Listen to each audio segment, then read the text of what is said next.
And like normally on someone like Caitlyn, normally on a guard that's quick and can burn you, you gotta force somewhere. Like Te-Hina Paopao is not a good enough defender to play flat like this. And she knows that. She got caught. WNBA refs just let a defender bear hug Caitlin Clark with no whistle. I'm not exaggerating. I'll show you the exact footage that has fans absolutely furious about the officiating. The footage, this angle makes it look so much worse. And again, like,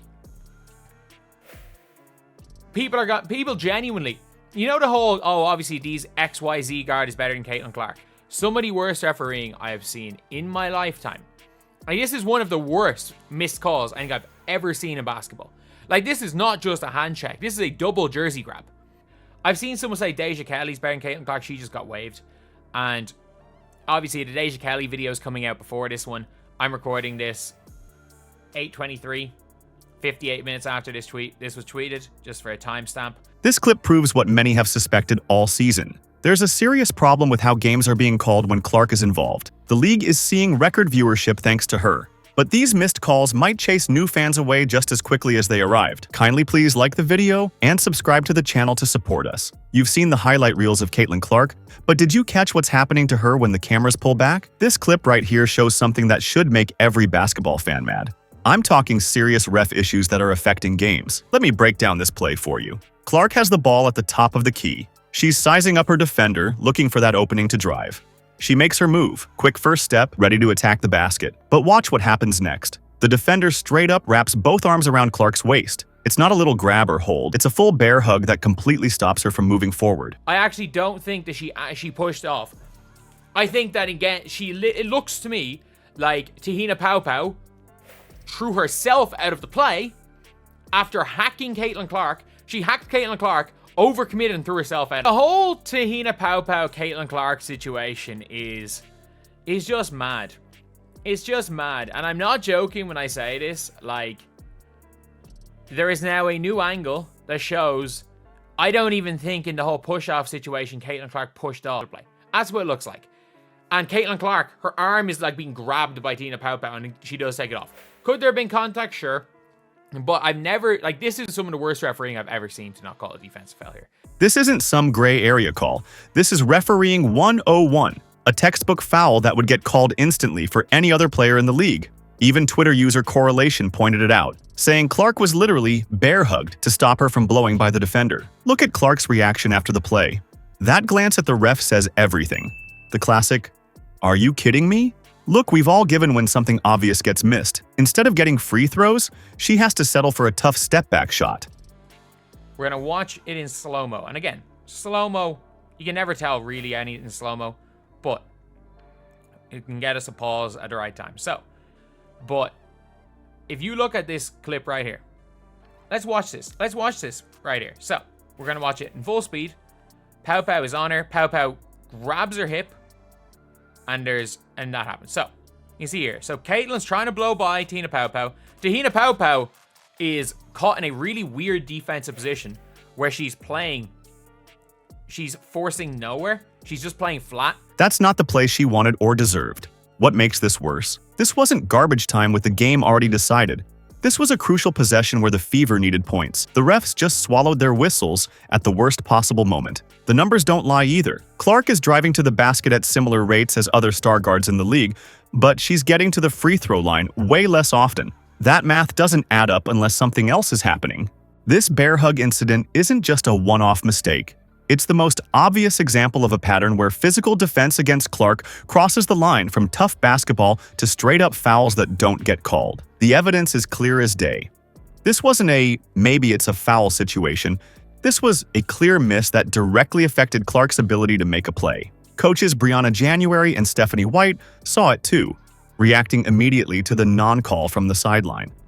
Like, Caitlin is past her. You can see her legs past her. Caitlin is past Te-Hina Paopao here. No ifs, ands, or buts about it. Caitlin is past Te-Hina Paopao here. So what does she do? Two hands on Caitlin Clark's jersey. Two hands on Caitlin Clark's jersey. Then she goes around the hip. And then continues to grab her jersey. She's already past Te-Hina Paopao. And then there is an arm extension. In fairness, there is an arm extension. But a very small arm extension. And if you think this is just one bad call that happens to everyone, wait till you see the pattern I found when reviewing every Fever game this season. This bear hug was just the beginning. Think that bear hug was just one bad call? I watched every Fever game this season, and what I found is way worse than just one missed call. This is a pattern that's happening to Clark game after game. Since joining the league, Clark is getting hammered every time she drives to the basket. Defenders grab her jersey when she cuts off ball.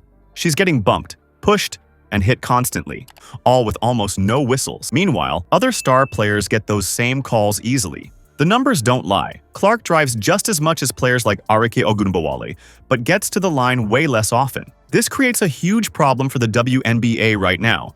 The league is seeing record viewership numbers. Ticket sales are up. Media coverage is exploding. And a lot of that is because of the excitement Clark brings to the game.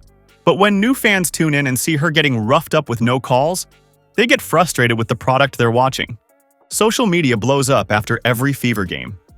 Fans post clip after clip of Clark getting hit with no whistle. Even casual viewers who don't know all the rules can see something's wrong. The comment sections are filled with people saying they won't watch again because the officiating ruins the experience.